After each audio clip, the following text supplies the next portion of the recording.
You know, people are always saying my head's in the clouds. This time I got to agree with them.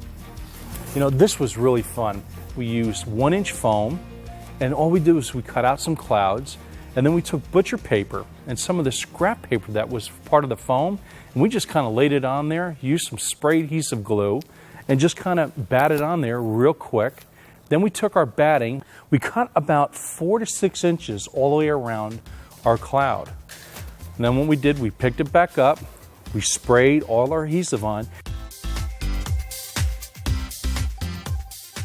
And you can see what we did is I had them push down in between to create those crevices and those valleys. And you can see what we did is we came around the back side and we used our adhesive glue again and we stretched it around, and that way it didn't go anywhere.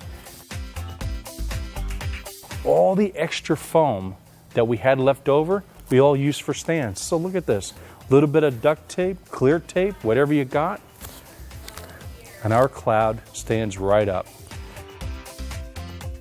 Then what I did is I sprinkled some silver glitter.